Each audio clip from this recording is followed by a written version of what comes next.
Olá, boa tarde. Estamos de volta no Papo de Bancário.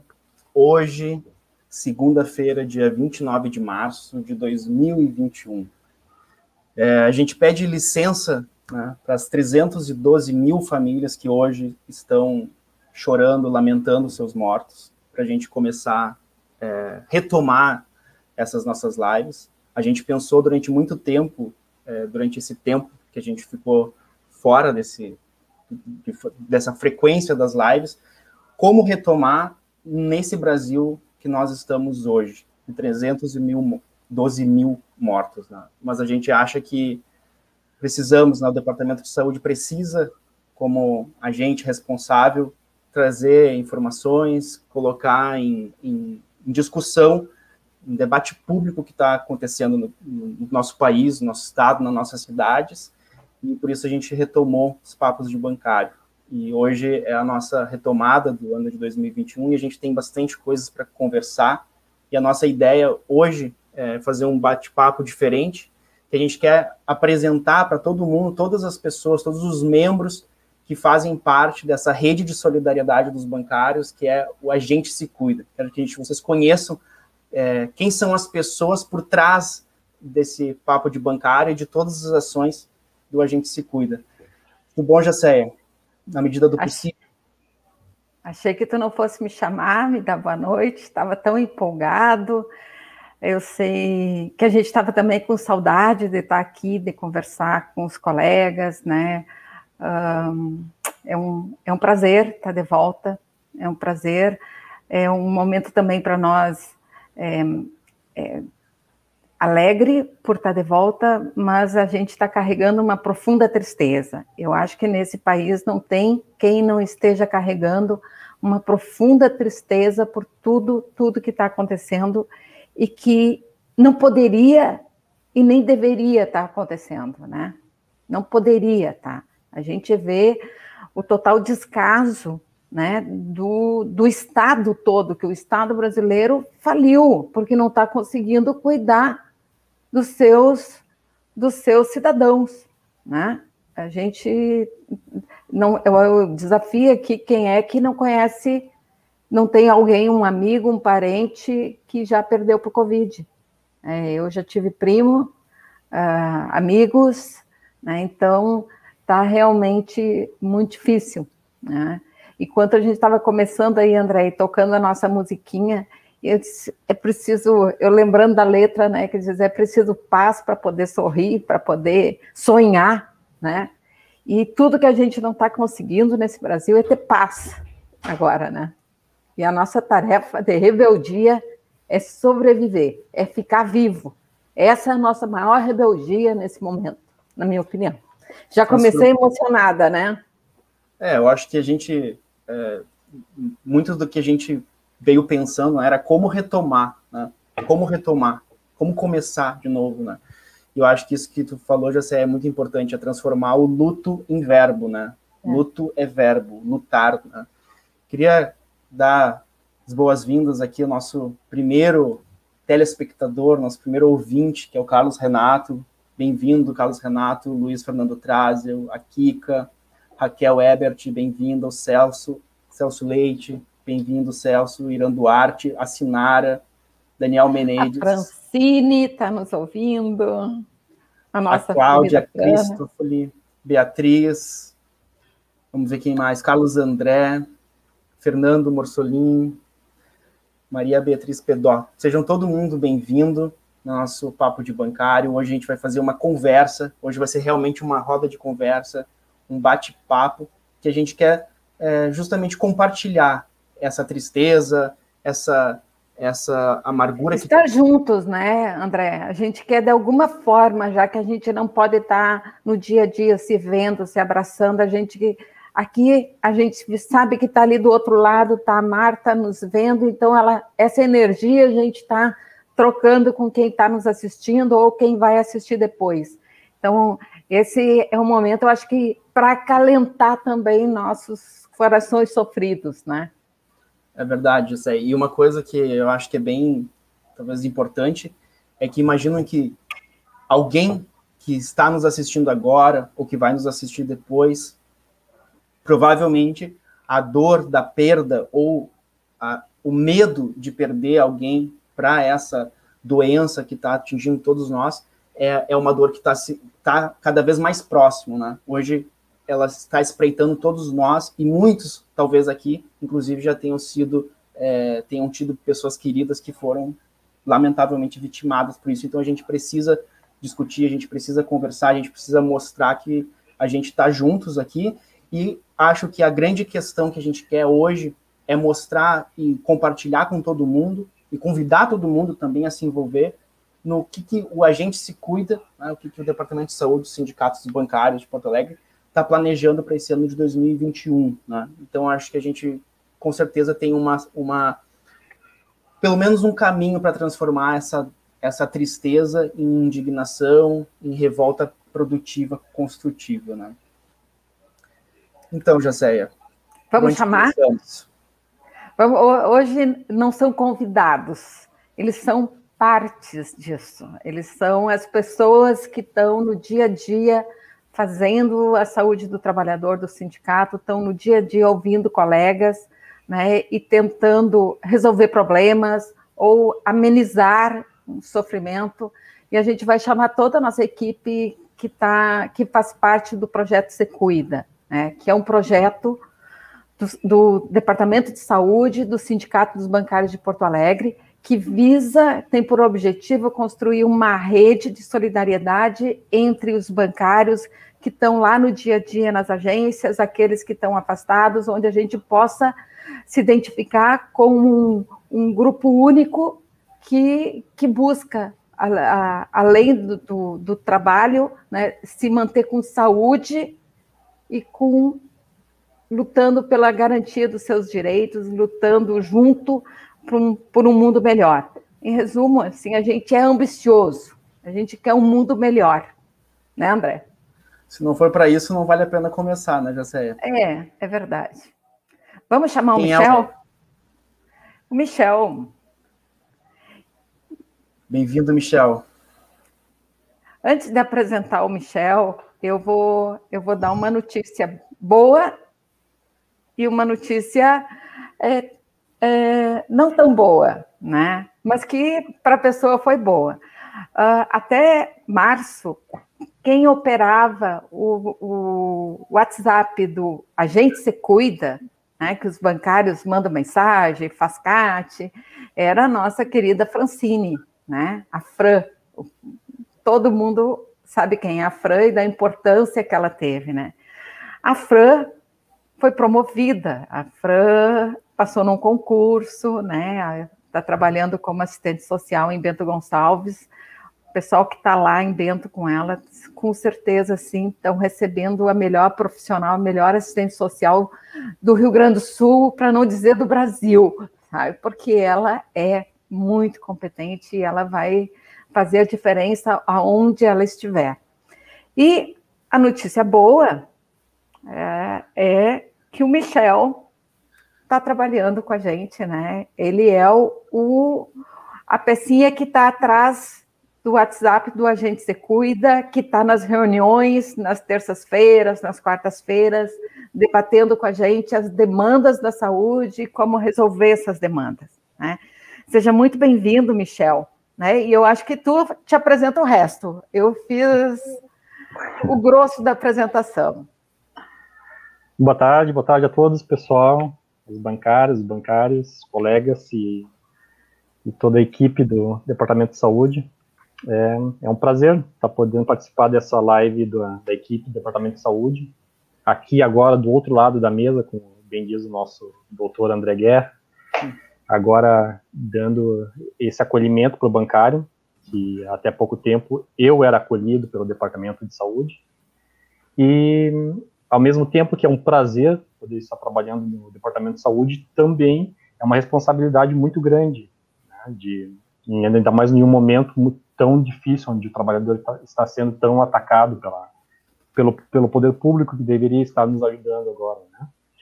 Mas é muito bom poder estar aqui entre iguais e com uma equipe que te proporciona um ambiente bom de trabalho, ótimo de trabalho, E eu estou feliz, é isso. Estou feliz de poder estar trabalhando aqui e estar aprendendo muito também, né? A gente tem muito que aprender, é muito conhecimento, é muita informação, é muita estratégia que a gente tem que aprender para poder entregar melhor os caminhos para o bancário adoecido, para que ele seja bem acolhido. Como está sendo esse teu primeiro mês? Muitos desafios, Michel?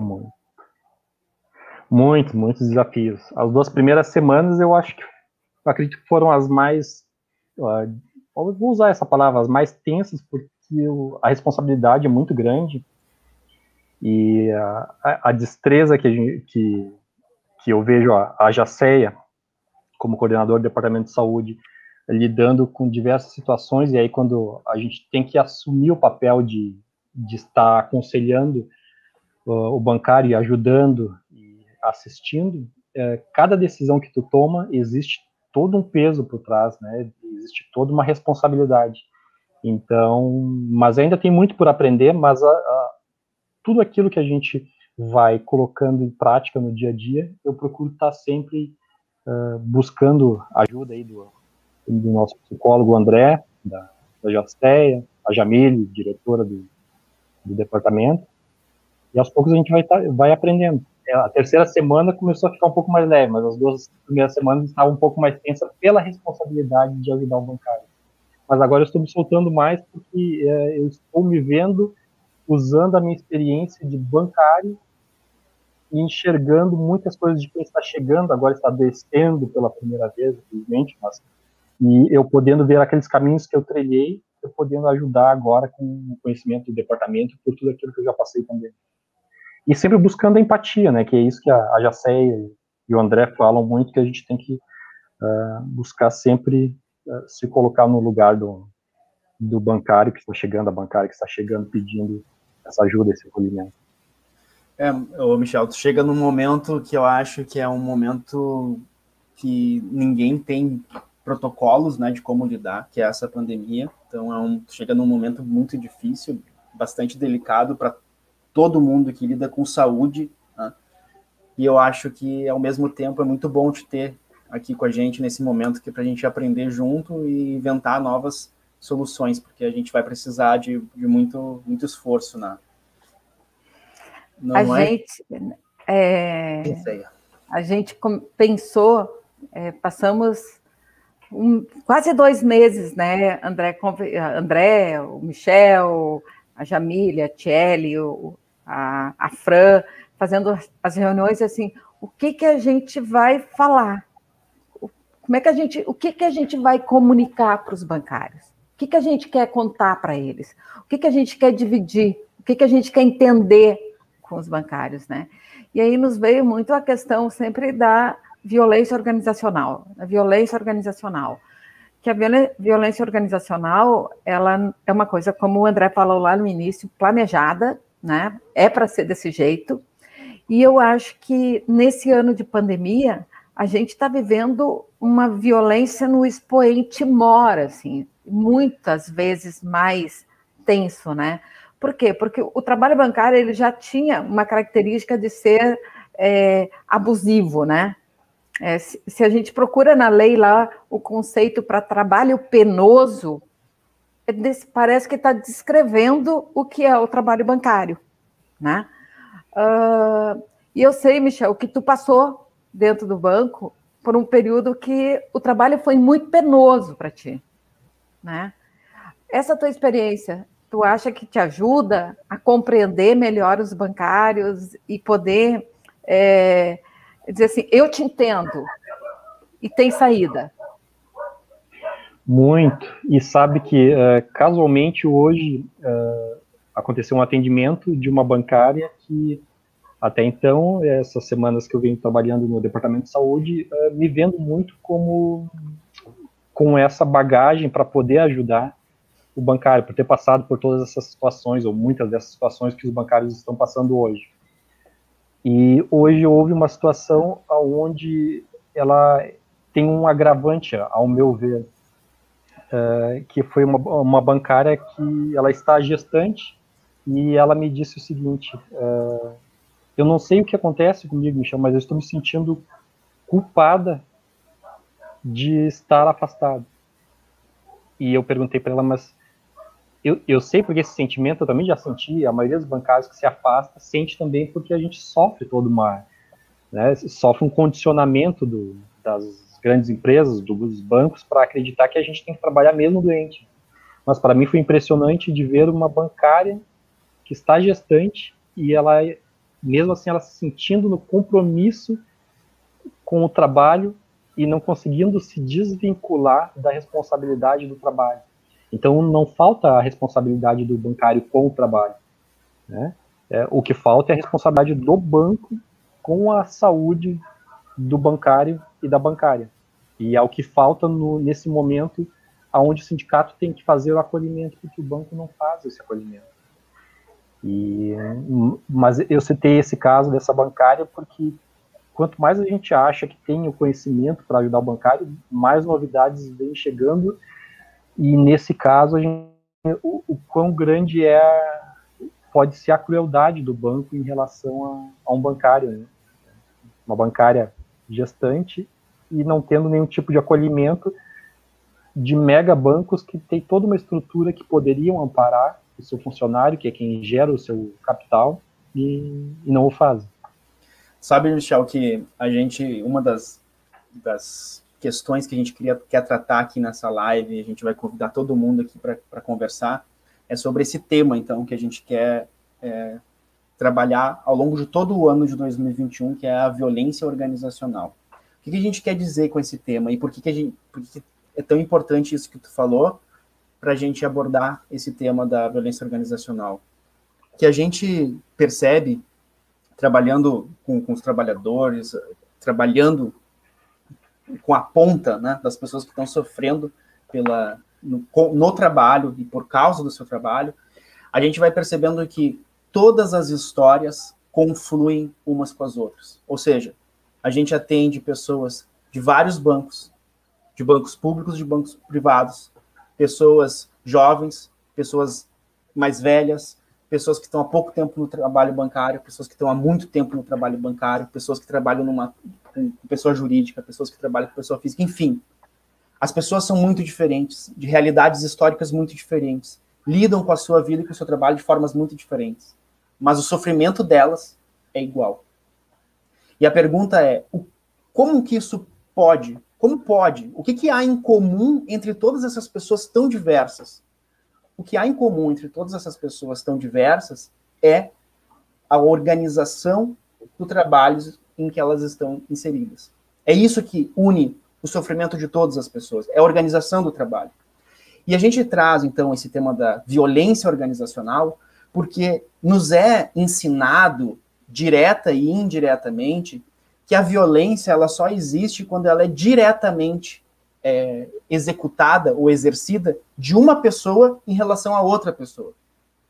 Então, muito se fala, por exemplo, na ideia de assédio moral, em quando uma pessoa assedia outra pessoa. Só que a grande questão que fica de fora, quando a gente se concentra na violência pessoa a pessoa, a gente deixa de fora a forma como essas relações são organizadas. Como que essas relações são estruturadas pela organização que compra o trabalho de todas essas pessoas. Então, por isso que a gente está achando extremamente importante de falar da violência organizacional, para a gente aprender a olhar ou reaprender a enxergar o mundo que nos cerca, e principalmente o mundo do trabalho bancário, para a gente conseguir ver, de fato, de onde que vem essa doença, qual é a fonte dessa violência. Senão a gente fica perdido, senão a gente fica cego em relação ao que está acontecendo e a gente não percebe com clareza as coisas que acontecem de fato ao nosso redor. E o que isso tem a ver com a pandemia?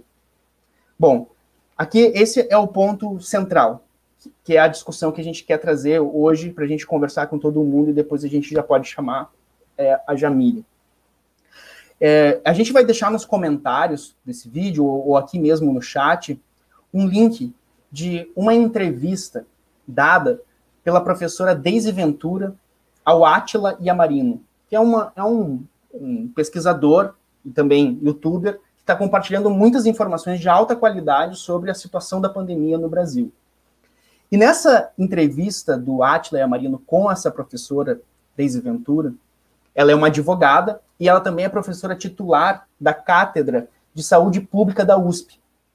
E ela fez, desde que começou a pandemia, ela e o grupo de pesquisa dela estudaram todas as regulamentações emitidas pelo governo federal para tratar ou para lidar com a questão da pandemia.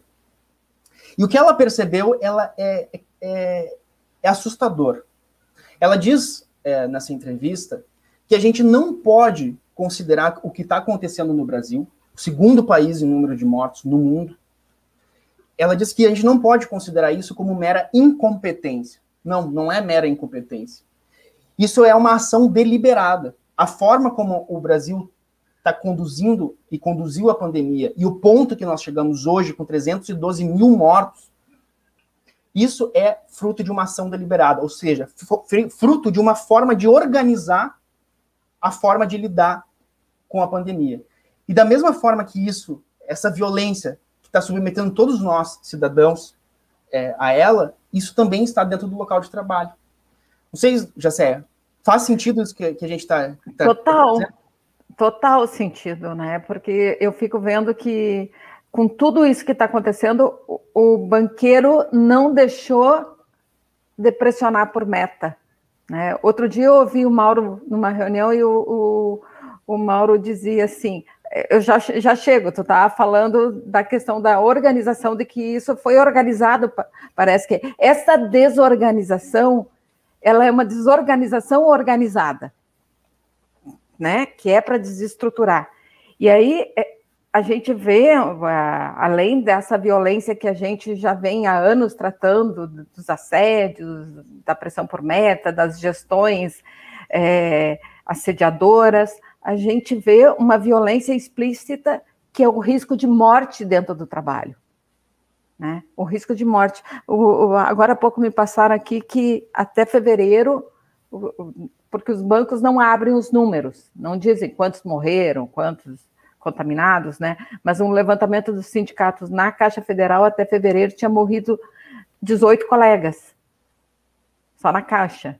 E na Caixa tinha 7.900 contaminados, quase 10%. Né? É uma violência, porque essas pessoas, para fazer o trabalho bancário, né, pelo menos o grosso do trabalho, tu pode fazer de casa. Tu poderia ficar em home office. Poderia, né? É claro que na Caixa a gente entende que tem essa questão de atender lá o adiantamento emergencial, as filas, né? Mas, e aí também vem toda uma outra discussão. Nessa altura do campeonato, há mais de um ano que a gente sabe da pandemia, já se era para estar com estoque de vacinas suficiente, né? Para vacinar esses trabalhadores que estão lá na ponta todo dia. Então, aí está, para mim, uma violência muito grande, governamental, e também dos banqueiros, né, que não mediam nada, é o lucro acima da vida, né? É o lucro acima da vida.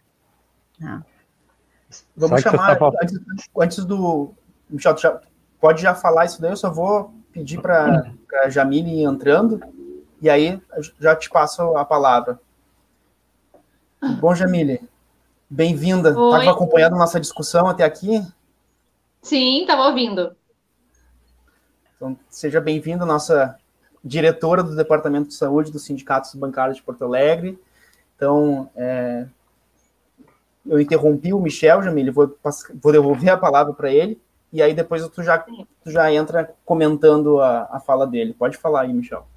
Não, desculpa, é que eu me empolguei com a fala a tua fala é a fala da Jacéia, mas empolguei no sentido eu vou usar uma palavra que é uma aberração, que foi uma palavra que o presidente do Goldman Sachs, o David, ele usou essa palavra, só que ele usou de uma maneira muito errada, defendendo que o trabalho em home office é uma aberração, que ele quer que os bancários estejam trabalhando no banco. Eles têm que ir trabalhar, não tem o porquê ficar em casa.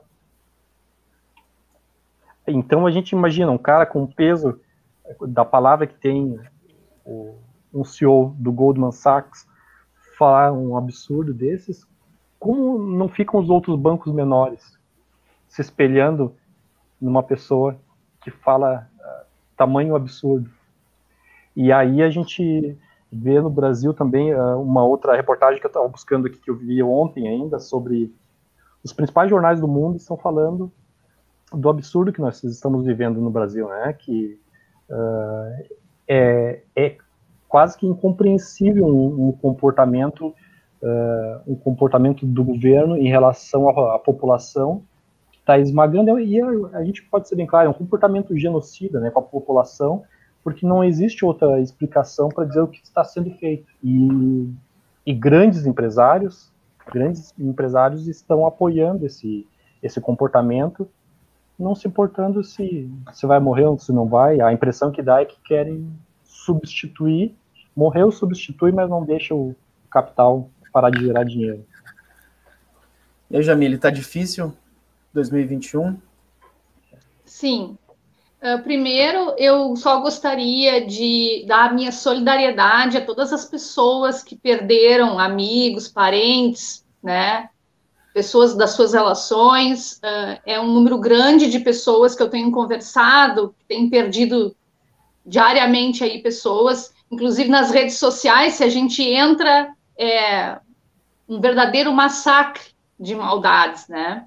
Então, a minha solidariedade, o meu respeito e meu apoio para todos, né, nesse momento tão difícil que a gente está passando.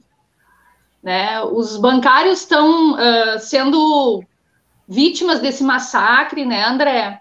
E, inclusive, até na segunda fala do Michel, né, querendo que venha a vacina. Claro, os banqueiros até querem a vacina porque querem a gente trabalhando, né? Querem que a gente trabalhe. Então, por isso, da questão da vacina também, né? Então, é um momento muito difícil. Eu até, inclusive, às vezes fico seguidamente sem palavras para dizer para os colegas quando a gente está falando alguma coisa sobre saúde, mas aí tocam aqui, o pai está doente, a mãe morreu, e eu fico, às vezes, sem ter o que dizer. Porque o que tu diz para uma pessoa que perdeu uma mãe, um pai? Tu pode dar o teu apoio, né? Dar o teu ouvido, mas é muito difícil. Eu nunca pensei que a gente fosse viver um momento tão tenebroso como a gente está vivendo hoje, né? A Jamile falando ali me lembrou que a semana passada eu acho que eu fiz um dos atendimentos talvez mais difíceis da minha vida, porque era uma bancária que levou o vírus para casa dos pais e a mãe acabou falecendo. E ela tinha todo um apego muito, muito, muito grande com a mãe, assim, uma relação muito forte das duas, né? E aí eu sabia que eu ia ter que ligar para ela e eu ficava dizendo, meu Deus, me dá as palavras certas, né, para consolar e também que ela consiga se defender disso, né? Por que se defender? Porque ela não tinha a menor condição de voltar ao trabalho. E aí volta o tema da violência, gente. Volta a violência, porque ela enterrou a mãe na quarta-feira, na segunda-feira o gestor estava ligando para ela perguntando, tá, e aí, tu vai voltar? Né? Então, a violência no mundo do trabalho com a pandemia, por isso que eu disse, comecei lá falando, ela chegou num expoente inimaginável, né? A gente jamais ia pensar o ano passado que olha, tu vai perder pai e mãe, mas na segunda-feira eu te quero de volta. Né? Olha só. E até nesse... Desculpa, pode falar, Michel. Pode falar. Não, só nesse contexto que a Jacéia está falando, eu seguidamente lembro do André, numa reunião do gasto, vai lembrar, André, nós estávamos conversando sobre as reformas, sobre a reforma trabalhista, sobre a reforma previdenciária, e falando das maldades, né, que a gente já achava que tinha chegado no fundo do poço, né, eu já achava, eu estou com Estou aí na minha idade, estou com 45 anos, pensava assim, vou me aposentar daqui um pouco, né? Falta menos tempo, está faltando mais. Eu achei assim, meu Deus, eu estou perdendo os meus direitos, né? E aí o André fez uma fala que me marcou e seguidamente eu me lembro. Ele disse assim, não, eu estou com medo de a gente não ter chegado no fundo do poço. E hoje eu vejo as pessoas tentando viver, só viver. Não estão nem pensando em reforma trabalhista, reforma previdenciária, querem só a vida, né? Hoje eu conversava com uma bancária e ela dizendo que a mãe melhorou, né? E aí ela dizendo que a luta vai ser árdua ainda, a caminhada é pesada, porque vai ter que ir para o quarto, depois tem uma série de coisas, né? Até fisioterapias e tudo. Mas aí a gente conversando que a pior luta já foi, né? Ela está viva. Então... E aí entra, né, Jamile, eu vou te interromper porque eu lembrei muito agora tu falando, né, assim, que é a reforma trabalhista, o que é a reforma da Previdência, o que é venda da Petrobras, da Banrisul, a gente só tem que viver. E aí a gente sabe que nesses momentos de crise, o que faz o capital? O que faz um governo que não está em prol do trabalhador? É o momento de passar a boiada. Lembram da reunião? É o momento de passar a boiada. Está passando a boiada, né? E na boiada está indo 300 mil mortos já. Olha, isso é revoltante, Jacéia. E eu até vou fazer o seguinte, a gente quer fazer aqui uma dinâmica diferente, pessoal. A gente quer fazer rodar a conversa. Então, eu vou pedir licença para o Michel, vou trazer a Rosicler, e aí, Michel, tu fica aqui com a gente conversa e a gente vai rodando para todo mundo poder comentar e a gente ficar discutindo melhor, né? Então, vou chamar aqui a Rosicler. Tudo bem, Rosicler? Como é que tá? Quer dizer, tudo bem dentro do possível, né? Acho que tu tá no mudo, teu som. Ops. Eu apresento a Rosicler ou tu apresenta? Pode apresentar, Jacé, faço questão. Faz questão? Pois bem, a Rosicler, ela é bancária do Bradesco, né? Não é nem trabalhadora do sindicato, nem dirigente sindical. Ela é uma bancária que está afastada do trabalho e que participa ativamente das discussões do Secuida, pensando na melhor forma da gente cuidar da categoria, né? Cuidar dos bancários, a melhor forma da gente fazer saúde. Então, a Rosicler, ela é parte ativa, não é só participante, ela é parte ativa desse grupo que conduz esse projeto do Agente Secuida. Seja muito bem-vinda, Rosicler. Obrigada, e é uma honra estar aqui com vocês. E falando disso, de ser uma participante ativa, é um prazer sempre estar com vocês aqui. É um projeto, assim, que eu gosto muito. Além de todos vocês que eu gosto, né, é um projeto que eu gosto muito como participante, né? Mas dando boa noite a todos os colegas, amigos, meu esposo que está escutando também, que participa também muito também das conversas que eu passo para ele, e também me solidarizando assim com as mortes, as pessoas, os familiares. É um respeito que eu, assim, eu deixo aqui o meu respeito a todas essas pessoas, a todos esses familiares. E tratando-se desse projeto, assim, veio hoje bem a calhar uma fala diante de toda essa violência organizacional que continua tendo, mesmo diante de toda essa pandemia, né, que poderia ter modificado um pouco nesse ambiente de trabalho, mas não. Falando-se, eu vou aproveitando esse link aqui muito, que está em alta, né, essa violência toda.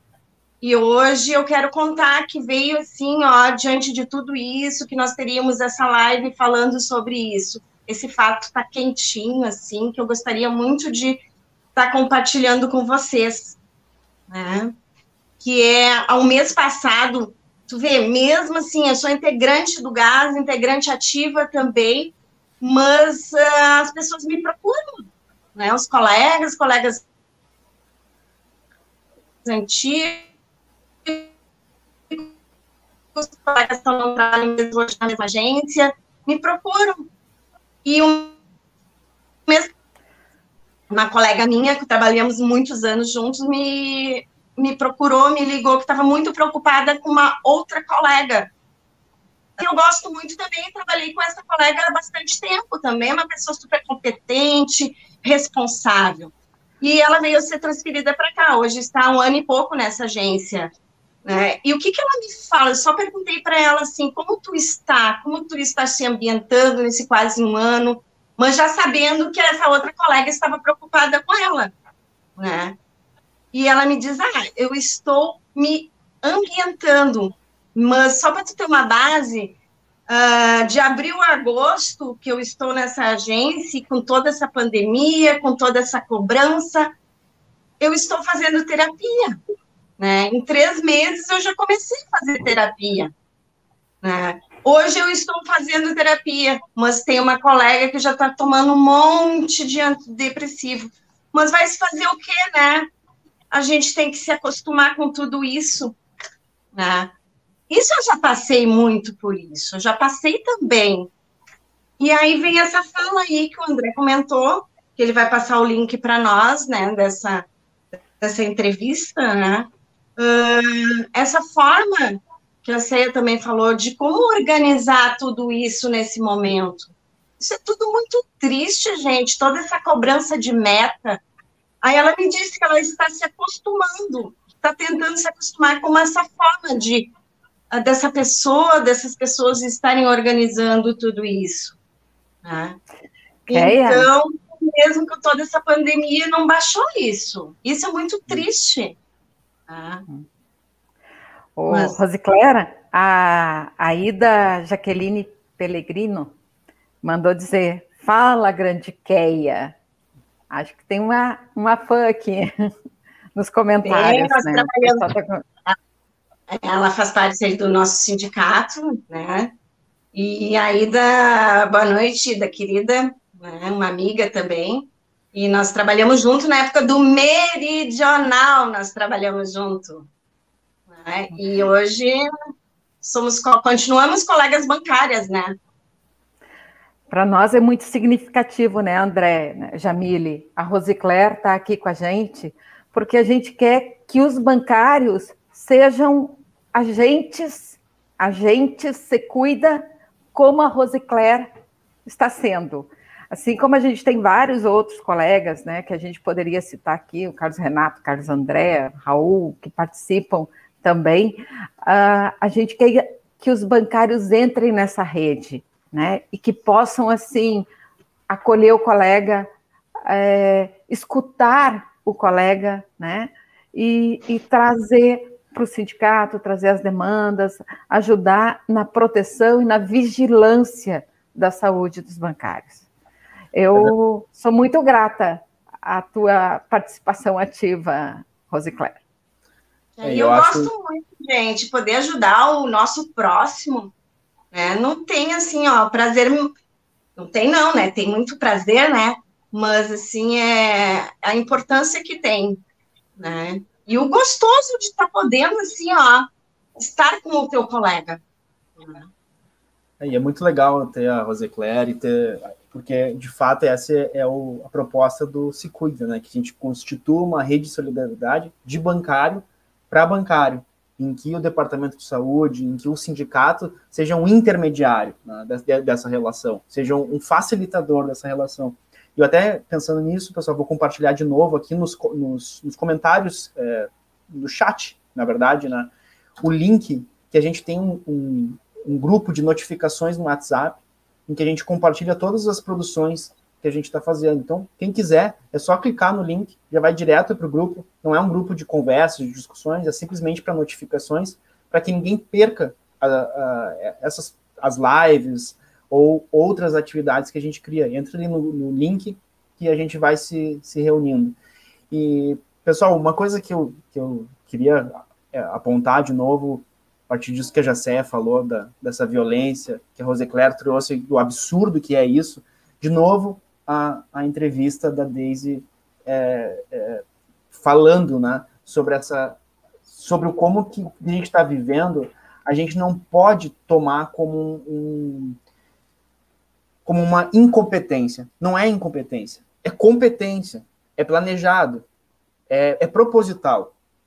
E aí, como exemplo, um rápido exemplo que eu trago para vocês, é um contraste da nossa situação com a situação da Nova Zelândia. Eu sei que é temerário comparar dois países de populações tão distintas, de realidades tão distintas, mas mesmo que se possa fazer as devidas proporções, tem um dado que a gente não pode negar.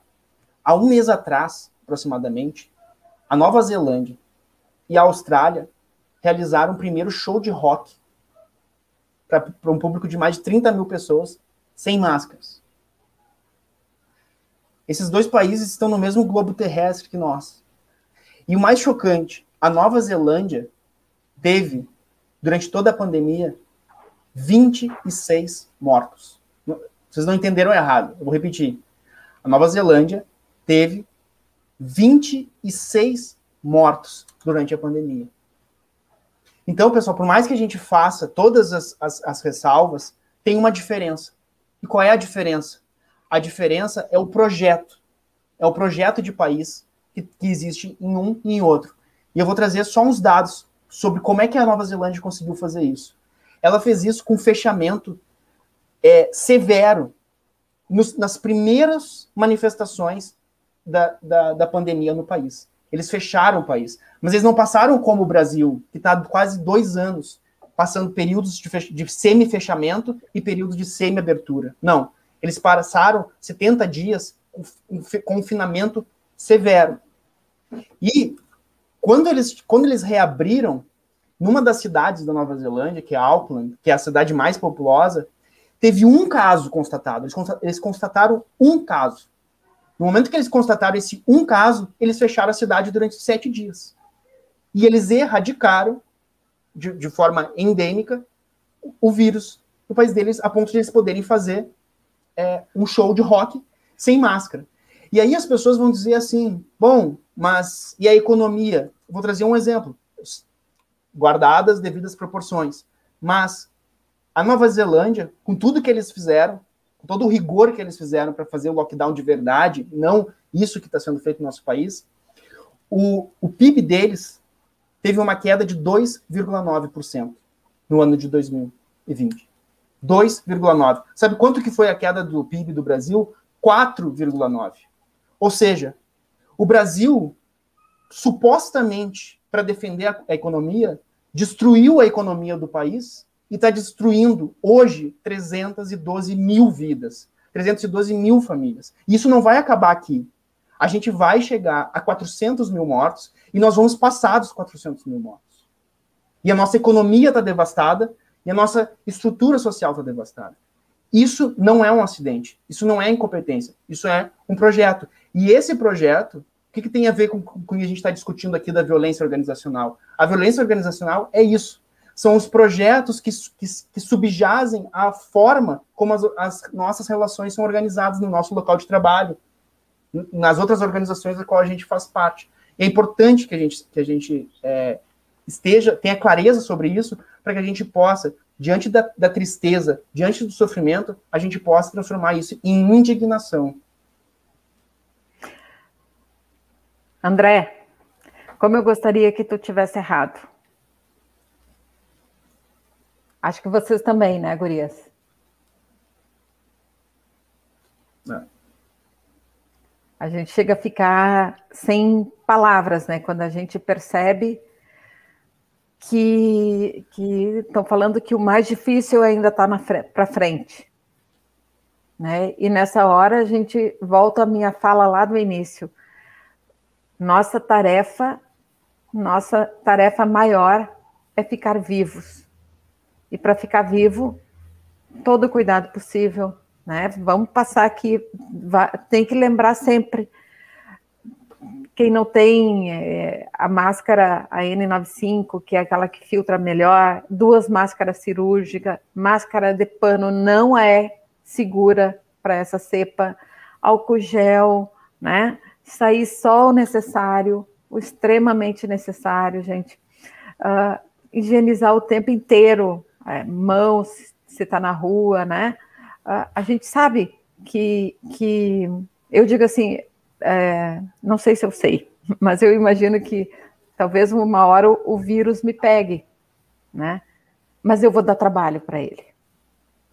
Eu vou dar muito trabalho, porque estou me cuidando muito e eu acho que o nosso papel, nesse momento, é conversar com os colegas, dos colegas entenderem que não é, eu acho que caiu a ficha já, né? Que não é uma gripezinha, que não tem tratamento precoce, não tem tratamento precoce.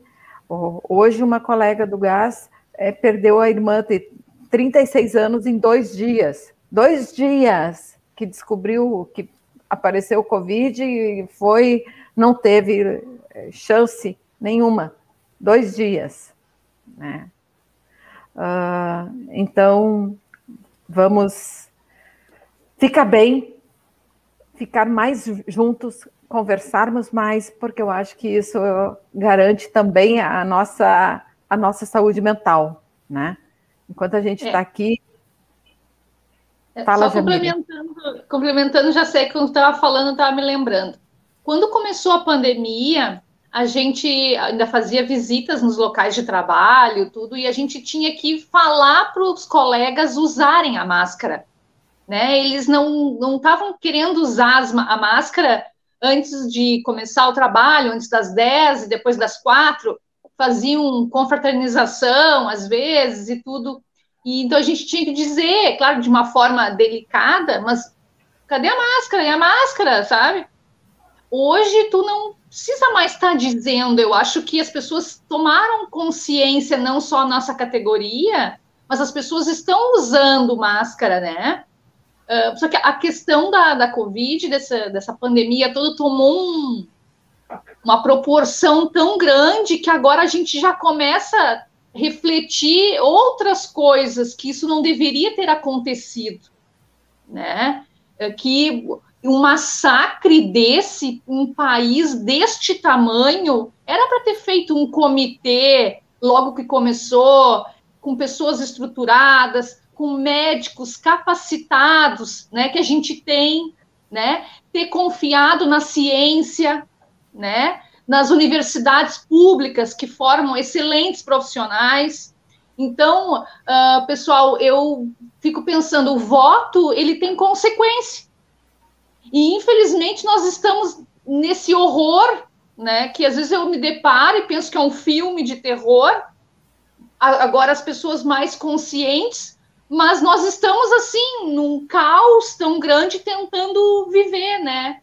Então, nessa fala da Jaceia, que as pessoas estão usando mais máscara, estão mais conscientes, mas agora também nós estamos no fim do túnel aqui, na escuridão. Então, olha, tá muito difícil. Quando eu escuto hoje, como eu escutei de uma bancária dizendo que a mãe melhorou, para mim é uma vitória. É uma vitória. Tu tá vendo os comentários aí, Andréa? Junto? Tô vendo. Teve uma colega aqui que relatou brevemente a situação de uma perícia que passou, a Leandra Silva, né? A gente conhece bem como é que são essas perícias, como é que agem os médicos do banco, e parece que as coisas, num momento tão difícil, ficam ainda mais difíceis, né? Tá ainda mais difícil, né? E a Fran responde ela aqui, que eu achei muito boa, até vou ler o comentário da Fran, diz assim: infelizmente, nosso sistema de proteção social, ultimamente, só desprotege. A Leandra, a partir de uma avaliação médica falha, que enxerga as pessoas, desprotege a Leandra, que enxerga as pessoas como um número de benefício, né? Me atrapalhei um pouco aqui, porque eu já estou ficando meio cegueta, não quero ir ao médico, trocar os óculos. Então, mas vamos lá. Vamos fazer o seguinte, José, eu quero fazer já um comentário sobre a Fran trouxe uma resposta para a Jamile, mas Jamile, vou vou te pedir uma licença para chamar o Rodrigo, e aí daqui a pouco a gente volta. Eu vou ler a resposta da Fran a ti, e aí depois na tua volta tu faz um comentário, pode ser? Claro. Vou chamar então o Rodrigo aqui. Tudo bem, Rodrigo? Bem-vindo. Tudo bem? Boa noite, pessoal. Boa noite, Rodrigo. Que bom poder estar participando.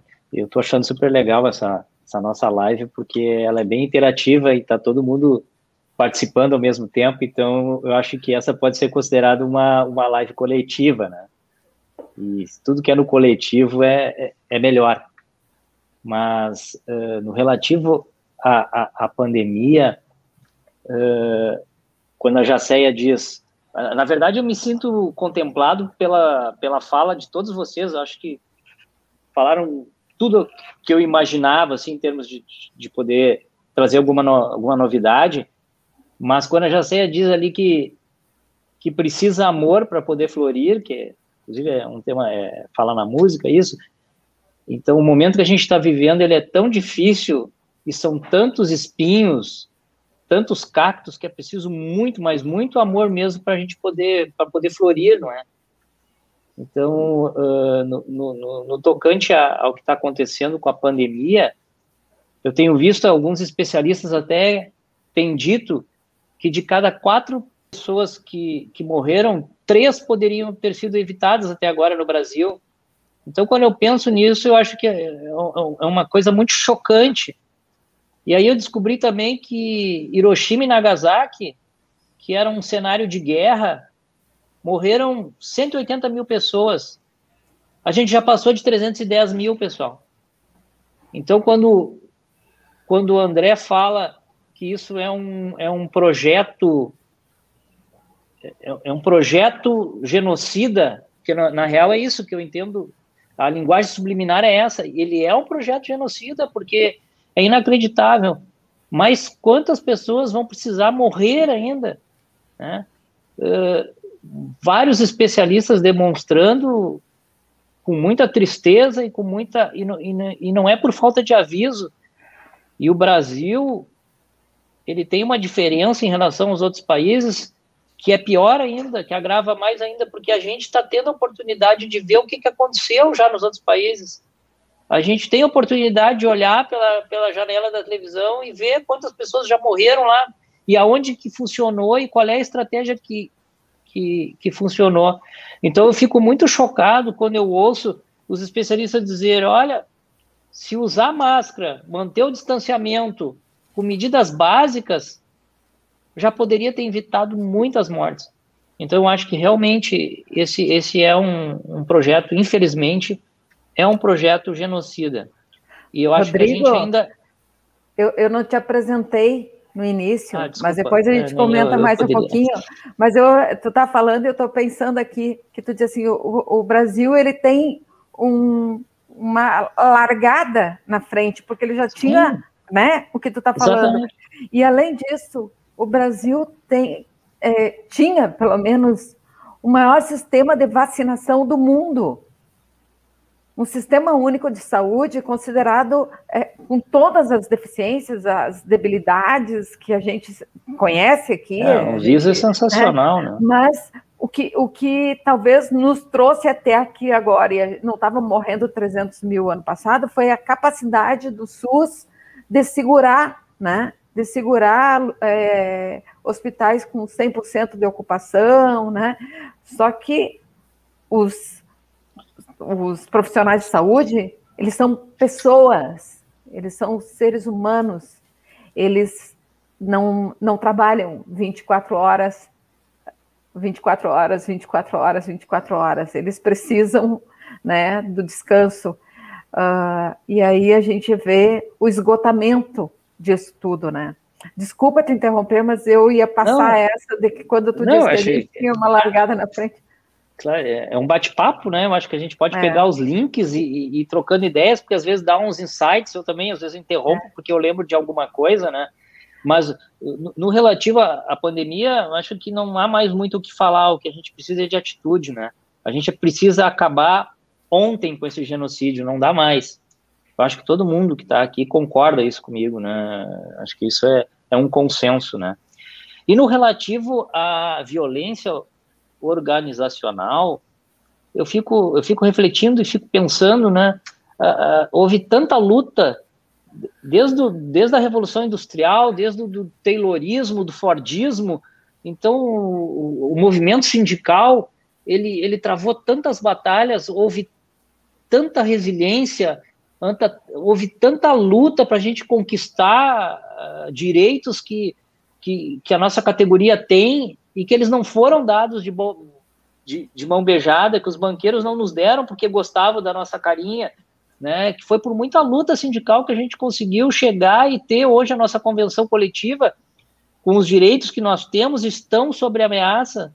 Então eu fico pensando, quando eu vejo que passou a reforma trabalhista, que passou a reforma previdenciária, e eu vejo assim, pô, a gente evoluiu e daqui a um pouco a gente está começando a evoluir novamente. Então é uma catástrofe de todos os ângulos. E eu acho que a gente, como eu gosto de fazer essa colocação, eu acho que a gente ainda está cruzando o Vale da Morte. Infelizmente, eu sei que é pesado dizer isso. A Jacéia veio até de preto hoje em respeito ao luto das pessoas, né? Mas infelizmente eu acho que a gente ainda está cruzando o Vale da Morte. E a saída, ela é no coletivo. Que bom que a gente tem esse grupo, que a gente tem esse pessoal preparado, né? A gente tem o Gaso, tem o Agente Se Cuida, que são projetos dentro dos sindibancários, e que a gente tem esse tempo aqui para conversar e afirmar o nosso conhecimento, né? E a saída, eu acho que ela é só no coletivo, não tem outra.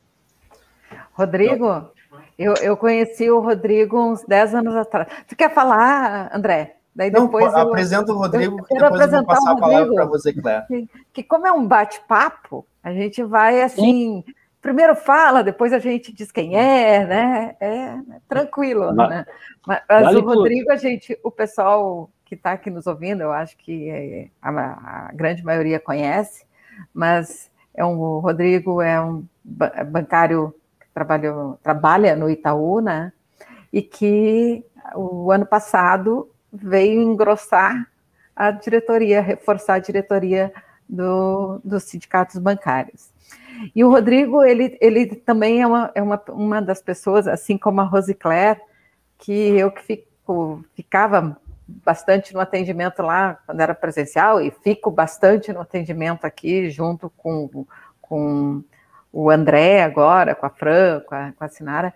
A fala do Rodrigo, nesses últimos dias, nunca fez tanto sentido e nunca foi tão clara como é o raciocínio à violência no trabalho, né? Nessa pandemia, os bancos demitindo a rodo, demitindo muitas pessoas, e as pessoas dizendo assim, eu tô bem nos números, não tem porquê, eu tô bem, né? Eu tô bem, né? Talvez porque eu sinalizei um adoecimento, mas eu vou me recuperar, tá? Isso. E aí eu me lembro da fala do Rodrigo, que eu vou repetir aqui, porque está lá no documentário nosso, Quem Está Doente ao Banco, quando ele diz assim, após ter sofrido uma tentativa de assalto, sofreu ferimento à bala, né? E aí quando retorna para o trabalho, o gestor diz assim, acho que era o gestor, né? Diz, o que tu fez, tudo que tu produziu para o banco, o que tu fez, te trouxe até aqui. Daqui para frente, tu tem que fazer de novo. Não existe histórico, né? Não existe histórico de bom trabalhador dentro do sistema bancário, né? Existe números. E isso é uma violência que eu volto a dizer assim, é uma violência que ela está extrapolando no momento agora, porque as pessoas estão sem perspectiva de ter outro trabalho, trabalhando doente, né? Nunca vi tanta gente trabalhando dopada, né? Mas a gente já falava isso anos atrás ali, que 26%, numa pesquisa nossa, 26% dos bancários usava alguma medicação, né, para poder trabalhar bem. Tá terrível, né? E o que tu fez no passado não te garante agora. Essas são falas das diretorias dos bancos e é muito similar, independente de ser banco privado ou banco público. Hoje o discurso é o mesmo, né? Então eles realmente dizem isso: olha, não interessa se tu foi campeão, se tu ganhou prêmios, se tu ganhou placas, o que tu fez te trouxe até aqui. Então o que tu vai fazer hoje para a gente te manter aqui, né? Será que tu tá te pagando, né? Então a violência organizacional ela é muito pesada mesmo, e só quem é da categoria que vive isso sabe como é difícil a vida do bancário hoje.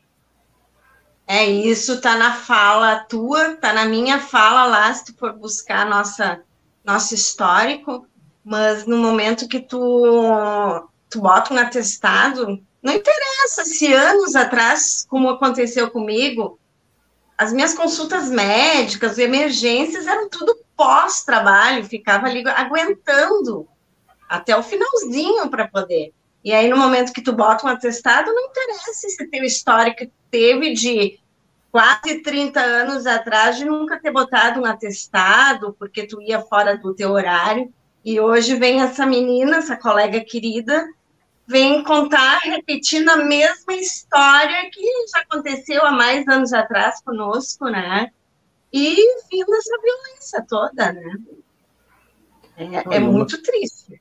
Disso tudo continuar se repetindo. Isso que a Rosicler fala, eu acho que é muito grave nesse contexto que a gente está vivendo, né? Que por si só já é absurdo uma pessoa não poder dar sinais que está adoecendo, né? Quando seria justamente o contrário.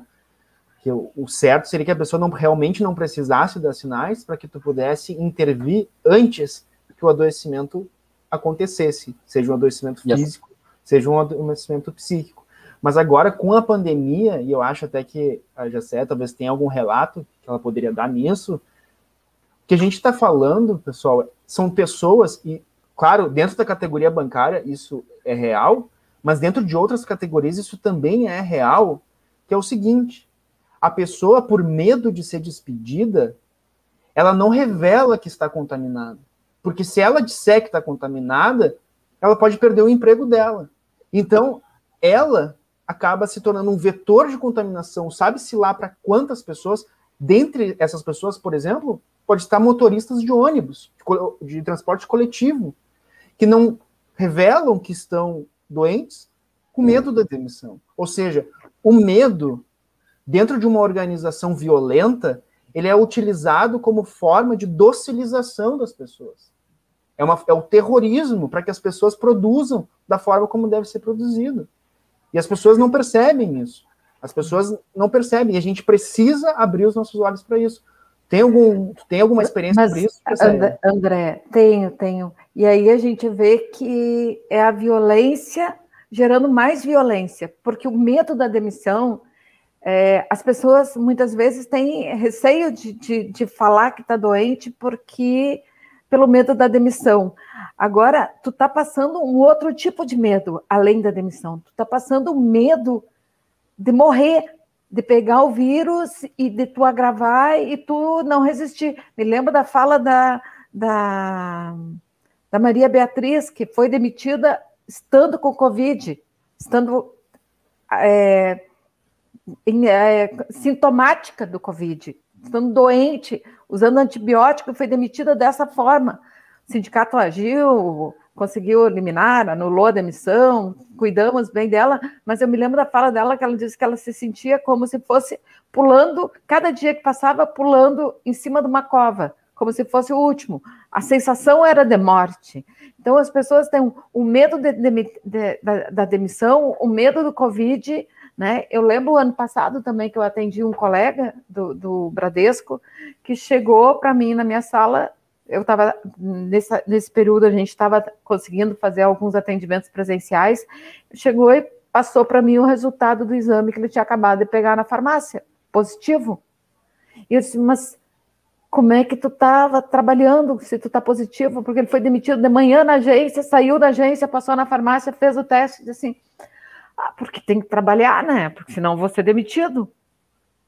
E tem que trabalhar. E ele disse, mas o que tu está sentindo? À tarde eu tinha uma febrezinha. Agora imagina um caixa de banco, quantas pessoas ele pode ter contaminado. Né? Por quê? Porque foi tirado dele o direito de ficar em casa. Essa semana nós tivemos uma agência também do Bradesco, a semana passada, ou essa semana, eu já me perdi, não, semana passada, hoje é segunda, que numa agência só tinha 6 contaminados ao mesmo tempo. 6 colegas ao mesmo tempo. Né? E aí, o que o banco faz? Vai para casa, tu vai trabalhar em home office. Então, tu tem que, mesmo estando vivendo a questão do Covid, tu tem que continuar trabalhando em home office, produzindo. Eu acho que se bobear, as pessoas são capazes, com medo de perder o emprego, aí a gente vê o quão cruel está isso, né? A Andréia botou ali, crueldade isso, que daqui a pouco nós vamos ter colegas que vão estar no hospital com um notebook trabalhando. Não, e o interessante dessa tua fala, já sei, é que isso não é uma coisa que está acontecendo agora, isso acontece há 30 anos, né? E só vem aumentando, né? O sindicato faz as suas intervenções, mas o banco também vai lá, gira os funcionários, gira os gestores, gira os diretores, e o modus operandi é o mesmo, né? Tô falando desse bancário, do desespero dele com Covid, querendo trabalhar, me veio na mente quando eu sofri a tentativa de sequestro, que eu levei 2 tiros de 45, e eu ia sair de férias no outro dia, um dia antes das minhas férias, e o banco simplesmente, eu liguei para minha chefe, depois que eu vi que eu não ia morrer, eu liguei minha chefe e disse, olha, deixa eu sair de férias, porque dá tempo de eu me recuperar e voltar. Eu só pensava nisso. Então, mesmo ali, podia estar morrendo, eu dizia assim, não, deixa eu sair de férias, porque daí dá um tempo para eu me recuperar, e eu volto a produzir novamente. Eu prometo que eu vou produzir muito, porque esse tempo que eu vou ficar em casa. Então, a gente entende, né, o desespero desses bancários, e quando eles ficam maquiando as suas patologias para seguir tocando, né? É que nem a gente falava lá no próprio documentário, Quem Está Doente é o Banco, né? A gente é como o jogador lesionado, fazendo uma analogia com o futebol, que jogou muitas partidas, que lutou todo o campeonato, e ele está lesionado, e ele usa uma medicação ali para seguir jogando, porque se ele não fizer gol, tá fora. Pois é, claro, tu quer fazer algum comentário geral nessa primeira rodada, que eu já vou preparar para chamar a Tiele, e depois a gente continua conversando? Diante de tudo isso, né, toda essa pandemia, aí me vem, assim, as palavras da Cora Coralina, né, por que estão esses meus enfeites aqui, onde eu tô? Aqui. O isolamento. Muitas pessoas reclamam de estar em casa. Quem pode, claro, né, mas mesmo esses que podem estar em casa, por que não gostar de estar em casa, né? Fazer da sua casa uma festa, né? Fazer as homenagens e tentar manter essa forma cultural. Por isso que meus coelhinhos estão aqui. Porque eu tento manter esse meu isolamento, que nem a Jacéia falou, vou dar muito trabalho também, eu não peguei Covid, mas a gente mantém todos os protocolos desde o início da pandemia, né? Quero dar muito trabalho para esse Covid, quero continuar dando muito trabalho, mas por que não tornar a nossa casa um ambiente que a gente possa ficar aconchegante? Sinto muita falta dos meus amigos, dos nossos eventos, muita falta, mas eu quero estar bem para chegar lá mais tarde e poder estar com eles. Então, eu quero continuar tendo essa festa dentro da minha casa, né? Tentando ser feliz, né? E homenageando, né? Fazendo homenagem sempre à vida, né? Vamos homenagear a vida. Boa. Né? E continuamos esse bate-papo. Eu estou gostando muito dessa interação. Vou chamar a Tiele aqui, então. Daqui a pouco a gente se fala de novo. E aí tu já apresenta ela, Jacéia. Bem-vinda, Tchelle, tudo bem? Tudo bem, boa noite a todos. Muito obrigada por estar entrando nos seus lares nesse horário. Mas a Tchelle tá bonita, várias hein? falas que vocês estavam dizendo me deram muito nó na garganta. Disse, meu Deus, é verdade. Que momento a gente está vivendo, né? É difícil, às vezes, a gente nunca se tornou tão visível pessoas conhecidas com Covid, pessoas falecendo. É difícil, tá bem difícil, assim. Eu que estou assistindo, assim, para trás, assim, estou vendo, nossa, como tá difícil. Quero te Várias apresentar falas a da Tchelle. Jacéia, do André, do Rodrigo. A Tchelle Tá. também é uma colega do Itaú, né? E que começou, e que na última eleição também veio engrossar as fileiras, né, de defesa da categoria dos bancários, dos trabalhadores. Ela faz parte da diretoria atual do sindicato. Os dois, junto com a Jamile, né, formam a equipe da diretoria de saúde. E a Tchelle também tem uma história de adoecimento no trabalho, participa, né, há muito tempo das reuniões do gás, né, é uma liderança lá dentro, as pessoas se identificam muito com a história dela, né, uma guerreira, mãe de 2 filhas, né, e que está aqui com a gente hoje para falar um pouquinho como é que está sendo esse período para ti, Tchelle. É isso. Eu acho que uma das palavras que a gente tem que ter em mente, no coração, é esperança.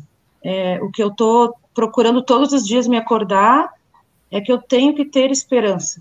Eu tenho que acreditar que tudo vai melhorar.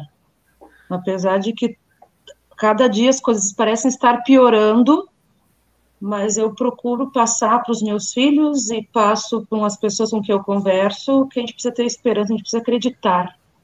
Apesar de tudo, que esse nosso desgoverno é um genocida, que não está fazendo tudo errado, mas a gente, mesmo assim, a gente tem que acreditar uns nos outros, que as pessoas, a gente vai se ajudar. Ninguém solta a mão de ninguém. Isso é um lema nosso dentro do grupo, ninguém solta a mão de ninguém. E eu vejo quanto, às vezes, é difícil a gente estar num sistema que já é adoecedor ao natural. E que, com essa pandemia, que deveria dar mais apoio ao seu funcionário, por a gente ser um serviço essencial, a gente não consegue sequer receber um incentivo, dizer, nossa, eu vou trabalhar hoje com pandemia. Não, é cobrança, é meta. É difícil todos os dias a gente olha para os colegas e vê o desespero. Eu preciso desse trabalho, eu preciso pagar as minhas contas mais do que nunca. Tá difícil, mas eu ainda tenho esperança de que as coisas vão melhorar e o mundo vai acordar. A gente vai ter que acordar. A gente precisa acordar. Tu teve um susto bem perto de ti do Covid, né, do ladinho, minha filha. Saí da quarentena agora, essa semana, que a minha filha estava com Covid, né, graças a Deus, já estar curada. Eu perdi a minha Dinda 2 semanas atrás para o Covid também, em 4 dias levou ela. A avó da minha filha paterna está internada com Covid, numa recuperação muito, muito lenta, mas cada dia é uma vitória, cada dia é um agradecimento por estar viva. É difícil ver a pessoa que a gente gosta sofrer, muito difícil. Quem puder ficar em casa, fique. Quem deve usar máscara, vamos sair para a rua de máscara, usa o álcool em gel, e vamos ter mais empatia com o próximo, porque a gente pode não ter a doença, eu não tive ainda, mas eu presenciei muitas pessoas que eu amo morrer e ficarem doentes desse vírus. Então, a gente precisa ter um pouco de empatia. A gente pode não entender, mas a gente precisa ter empatia com o próximo. Eu também aprendi, porque muitas vezes eu me questionei muita coisa. E a gente tem que agradecer por estar vivo e ter empatia com o próximo. Às vezes, dar um bom dia para alguém que está lá doente, que está precisando, a família está passando, eu por viver isso, né? Às vezes alguém diz assim, vai dar tudo certo, tia, ele acredita que amanhã as coisas vão melhorar, e todos os dias eu passava as noites acordada cuidando da minha filha, com medo de ter alguma complicação, por ela ser do período de risco de ser asmática, e mesmo assim eu agradecendo a Deus, porque os sintomas eram leves. Mesmo sendo aquele sofrimento, eu ainda estava agradecendo a Deus por me permitir a minha filha estar passando muito bem pelo vírus. É difícil. E todas as falas que falaram me deu um nó muito forte na garganta, até por eu estar entrando, demorei um pouquinho para entrar, é difícil a gente entender como é que um país tão grande, com tanta riqueza que a gente tem um desgoverno que não está preocupado nem com a cura. Eles não estão preocupados com nada, nem o governo, nem o banqueiro, eles estão preocupados no seu interesse próprio, na sua riqueza. E que se tu não der certo, se tu morrer amanhã, é menos uma funcionária dentro do banco, é menos um que vai usar a Previdência, e é assim que a gente está vivendo. Vai passando a boiada, né, Tchely? Passando a boiada. É difícil. Isso eu acho que é mais um dado que eu queria compartilhar com vocês, que é um estudo também que saiu, e eu estou retirando esse estudo de um outro link que eu vou deixar na descrição dos vídeos, que é uma apresentação também que o Átila e a Marino faz na semana, se eu não me engano, na semana retrasada, talvez. É um dado, para mim, impressionante. Ele vai abordando o colapso do sistema de saúde no Brasil. Só que não é um colapso como um colapso que atingiu a Itália, por exemplo, em 2020. É um colapso que a gente poderia ter evitado, porque a gente teve muito tempo de antecedência. A gente viu o que estava acontecendo. Então, não é um acidente o colapso de saúde. Se hoje tem pessoas na fila da UTI, se hoje tem pessoas que vão morrer porque não tem um leito, porque não tem oxigênio, porque não tem remédio para intubação, isso não é um acidente. Isso não é um acidente. O vírus, ele até pode ser considerado um acidente, uma tragédia, uma fatalidade da humanidade. Mas o colapso que o vírus está trazendo, isso não é um acidente. Isso não é um acidente. Isso é um projeto. E o dado desse estudo que o Átila compartilha no link da descrição do vídeo dele, quem quiser pode achar, o vídeo, o nome do título do vídeo é Colapso, é o seguinte: se tivesse sido começada a vacinação em janeiro de 2021, o que a gente teria condições, né? Todos os países que se adiantaram desde setembro e tivessem comprado as vacinas que estavam disponíveis, que tivessem, assim como a Jamide falou, constituído um comitê com universidades, com pesquisadores, para poder desenvolver vacinas nacionais, que pudesse fazer parte de um grande fundo de produção dessas vacinas, inclusive cogitar a possibilidade de se quebrar a patente de determinadas vacinas, que o Brasil foi contra. O Brasil votou contra a possibilidade de se quebrar a patente das vacinas para salvar a sua população. Lembremos disso, lembremos desse dado. Se tudo tivesse sido feito no ano de 2020 e a vacinação no Brasil tivesse começado em janeiro, com uma taxa de vacinação entre 500 mil e 1 milhão de pessoas por dia, coisa que o Brasil já fazia em tempos normais, tem recursos para fazer em tempos de pandemia, porque o Brasil ele é um destaque na vacinação no mundo, ele é reconhecido no mundo com a sua capacidade, graças ao SUS, ao sistema público de saúde, de vacinação. Olhem esse dado chocante. Se tudo isso tivesse sido feito a partir de janeiro, 80% das mortes que vão ocorrer em 2021 poderiam ser evitadas. Vejam bem, 80% das mortes que vão acontecer no ano de 2021 poderiam ter sido evitadas se a vacinação tivesse começado em janeiro e não quando começou, com essa taxa de vacinação. Isso do meu ponto de vista, isso é chocante. Isso é mais do que chocante, isso é revoltante. E, né, André, e com tudo isso que a gente Hoje eu vi um comentário meu dentro do comentário. Estão chamando de negacionismo o que é burrice, né? Estão confundindo burrice com negacionismo. A gente vê pessoas falando em não vacina, né? Essa semana eu conversei com uma pessoa que disse, não, me vacinei porque foi obrigado, é profissional de saúde, e minha família não vai se vacinar. O termo técnico que muitos estão usando para isso, estão chamando de necropolítica, né? A gente tem uma política da morte, né?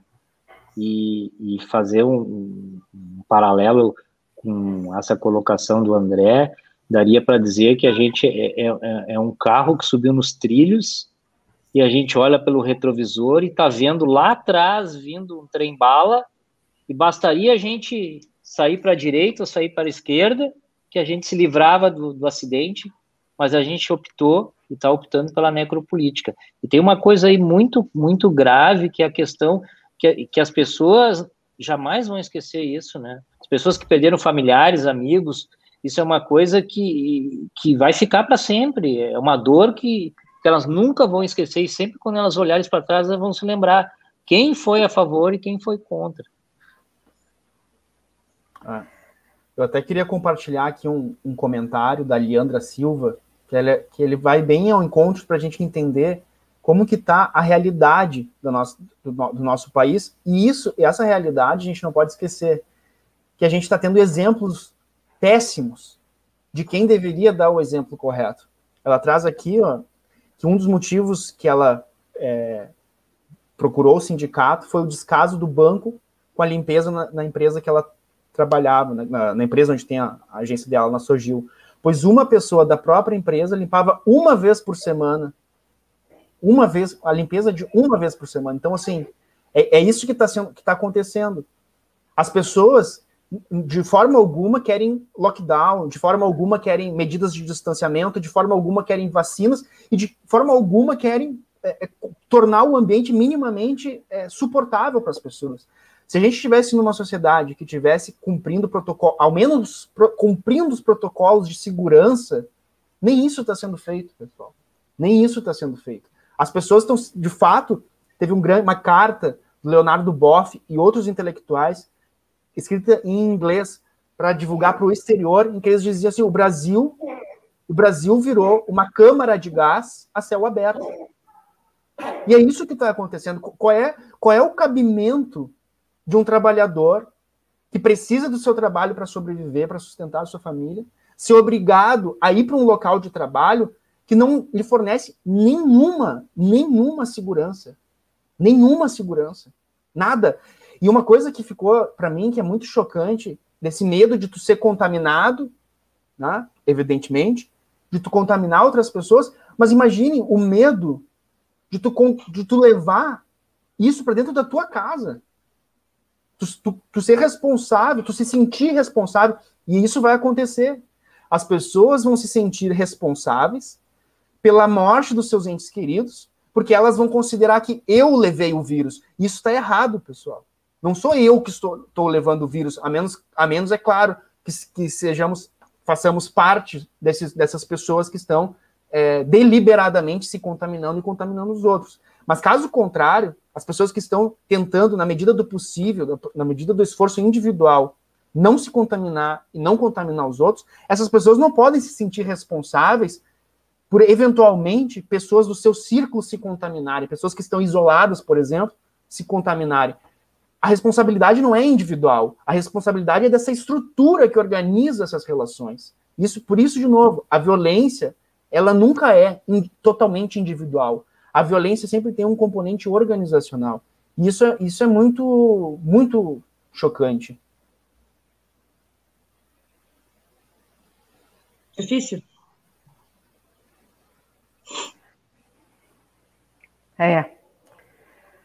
Gente, vamos chamar os outros colegas. O restante do grupo. Vamos chamar o restante do grupo. Consegue colocar todo mundo? Vou chamar na ordem, então, que entrou o Michel, a Jamile e a Rosicler. Essa é a turma, né, que fez essa discussão hoje, pessoal. Estamos chegando ao fim dessa live. O pessoal que estava aí na sala de espera ficou com alguma ideia que não pode deixar passar e precisa ser falada agora, já pode conectar, que a gente segue depois. Tu, Michel? André, eu fiquei impactado agora porque eu não tinha pensado muito sobre a Nova Zelândia. Tu estavas falando, aí eu comecei a fazer cálculos aqui, né? É quase que impossível não fazer cálculos dentro do que está acontecendo. Quando tu falou em Nova Zelândia, eu comecei a puxar aqui os percentuais. Falando em percentuais, vamos olhar para ver qual é a realidade. E, inacreditavelmente, o Brasil está matando hoje cerca de 300 vezes mais do que a Nova Zelândia. Ou seja, se nós tivéssemos o mesmo percentual de mortes que a Nova Zelândia tem hoje, ao invés de mais de 300 mil mortos, hoje nós teríamos 1.092 mortos. E é muita gente. Porque aí eu comecei a pensar, 1.092, mas só 1.092, a gente está se acostumando. Lembra daquele acidente do avião da TAM, que saiu de Porto Alegre e caiu lá no aeroporto de Congonhas? Foram 187 pessoas. Vocês lembram como foi aterrorizante? Eu não tinha conhecido, assim, próximos, mas eu chorei quando eu... Me arrepiei agora de lembrar, porque foi uma semana, um mês, assim, todo mundo ficou apavorado. Eram 187 pessoas. 187 pessoas. Nós estamos matando, só no Rio Grande do Sul, isso, no mínimo, por dia. Teve um dia que o Rio Grande do Sul, com a Covid, matou cerca de 500 pessoas. Isso dá uns 3 aviões da TAM em um dia. Em um único dia. E aí eu fui pesquisar agora também, depois dessa fala do André. Lembram do World Trade Center em 2001? Que foi algo que chocou o mundo? Foram 2.996 mortos. Nós já matamos mais do que isso por dia no Brasil. Por que eu estou dando esses números assim com base nessa fala do André? Para a gente fazer esse exercício de pensar em quantas vidas a gente está perdendo por dia e não nos deixar cair no senso dos números, né? Não são números, né? São vidas. E essa semana, na quinta-feira passada, eu perdi um irmão da minha mãe. Aos 64 anos, ele faleceu de Covid. Foi encontrado em casa, desmaiado, e foi levado direto aí na Vila Nova, em Porto Alegre, para o hospital, direto para a UTI. Acabou vindo a falecer uma semana depois. No ano passado, o outro irmão da minha mãe também faleceu de Covid aí na Vila Nova. Não tinha 60 anos ainda. E aí eu penso, a dor, o quanto comove a gente, né, o quanto machuca a gente, né, o quanto a gente fica sentido, o quanto a gente fica meio aéreo pensando, né, até perde um pouco o sentido da vida quando acontece com um familiar, alguém muito próximo, e aí eu começo a racionalizar a emoção de mais de 300 mil vidas perdidas, né. Hoje eu acho que no Brasil não tem quem não tenha alguém próximo que tenha morrido, né. A gente não pode deixar isso cair numa vala comum, né. Tem muita gente que diz, não olhe mais TV, que tá muito sangue, que tá acontecendo só coisa ruim, só quer mostrar coisa ruim. Mas tu também não pode deixar de ver o que está acontecendo, porque senão vão transformar isso em comum e começam a passar com um trator por cima da gente. O mundo está apavorado. Ontem saiu uma notícia que os principais jornais, e aí eu vou até citar aqui um só desses jornais internacionais, The Economist, que é um jornal capitalista. Já está falando, já está apavorado com o que está acontecendo no Brasil. Nós viramos o medo para o mundo, né? Nenhum outro país no mundo está fazendo o que a gente está fazendo aqui, com tantos recursos que a gente tem. É uma pena, né, Michel? A gente não precisava estar passando por isso, né? Aí a gente vê realmente o que o André e nós viemos conversando aqui, de que isso é um programa. Esse é o X da questão, né? Isso não é por acaso. Não precisava. Né? Não precisava. Não precisava. Eu queria só pegar um... Pode terminar, já sei. Não. Fala, Michel. Pode. Não, fala, André. Eu só queria trazer um comentário aqui da Joyce Melissa de Oliveira, que ela está falando sobre, como eu disse, né, que o que está acontecendo agora é que a responsabilidade desse projeto de destruição está e vai recair sobre os indivíduos, e não sobre a sociedade, sobre o governo que está estruturando isso. Olha o exemplo dela. Eu me senti assim como, com medo de ser responsável pela morte de alguém que tu ama, por tu estar sendo coagido, obrigado a ir trabalhar numa situação de total falta de proteção, né? Fiquei com medo de passar para minha mãe em casa. Avisei dentro do banco e me senti coagida a trabalhar assim. E aqui um outro comentário da Arlete Malta, que os colegas, quando estão com suspeita de Covid, não estão pedindo para serem afastados porque estão doentes. Estão pedindo para poder trabalhar em casa doentes, para continuar cumprindo as metas.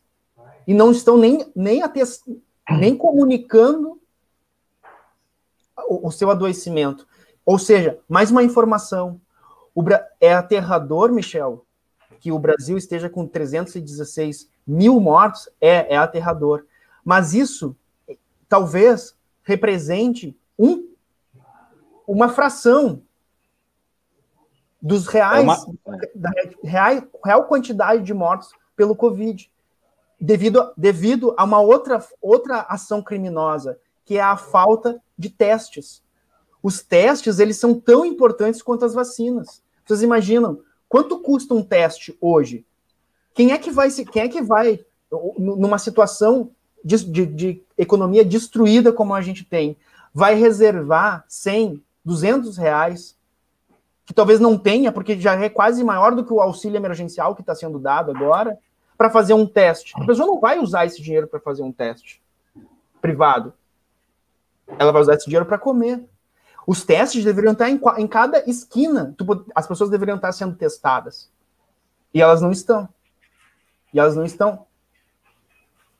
É impressionante. A subnotificação é gravíssimo também. Muito bem colocado.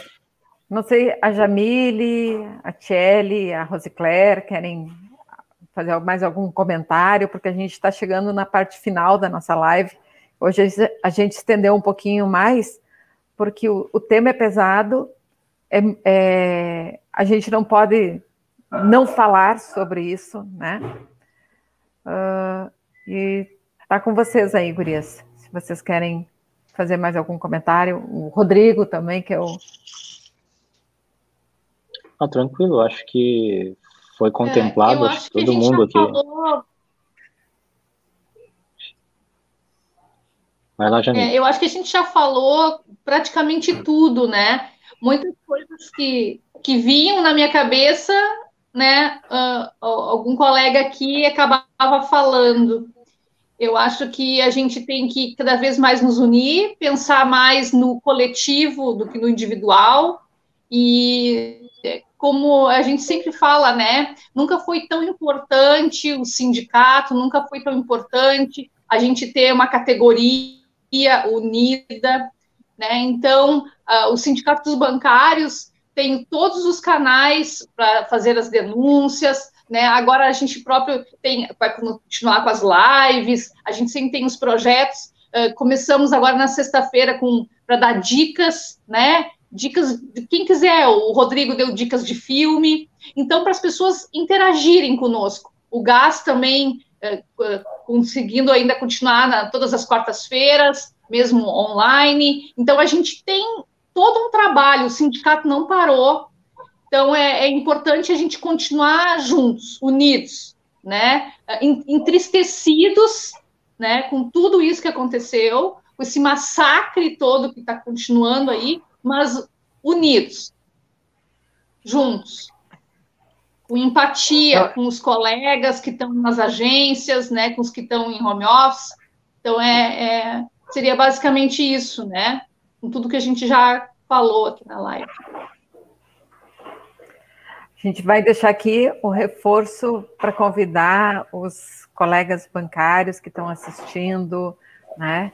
Que entrem em contato com a Jamile, entrem em contato com o WhatsApp do Secuida, vamos fortalecer essa rede, vamos nos cuidar aqui, né? Coletivamente.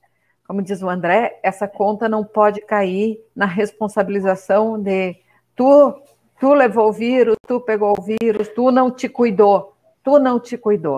Não, né? A gente faz a nossa parte e eu acho que é mais do que hora da gente pensar na saúde como um bem comum, saúde para todos, né? Não para um, para outro, mas saúde para todos. É isso, André?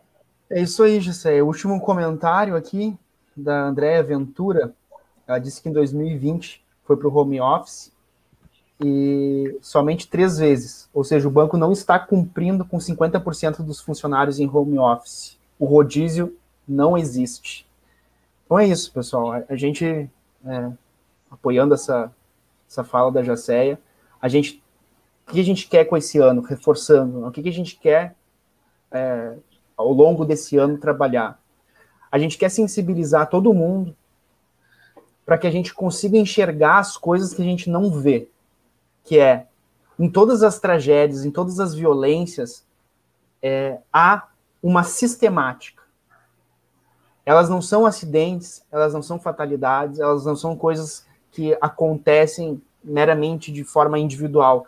Tem uma estrutura que organiza, que modela essas relações. E a gente precisa enxergar isso, porque esse é o primeiro passo para que a gente possa pensar em soluções. Se a gente não enxerga qual é o problema, se a gente não sabe qual é a doença, a gente não tem como tratar, a gente não tem como curar. A gente vai ficar fazendo o que está sendo feito hoje, charlatanismo. Quer dizer que um medicamento X ou um medicamento Y, o tratamento Y cura, quando não cura. Isso apenas conforta o nosso desespero diante do desconhecido. Mas às vezes a gente está confortado diante do desespero, nos impede de correr, nos impede de nos proteger, nos impede de tomar alguma iniciativa que de fato seja eficaz, que de fato seja efetiva. Então a gente precisa enxergar aquilo que nos oprime, aquilo que nos violenta da forma correta para que a gente possa pensar em soluções mais adequadas. Então, acho que essa live foi diferente. Muito bem a tua fala. Gostei da tua fala final aí, André, né? Eu acho que, apesar de tudo, não podemos perder a esperança e não podemos perder, como disse a Tchely, a empatia, né? De um cuidar do outro aqui, né? Eu agradeço a cada um de vocês que ficou aqui, agradeço cada um que está ouvindo em casa, ou que vai nos assistir depois. Agradeço o André, o Michel, que está chegando aí, Jamile, Tchely. Muito obrigada a todos e todas.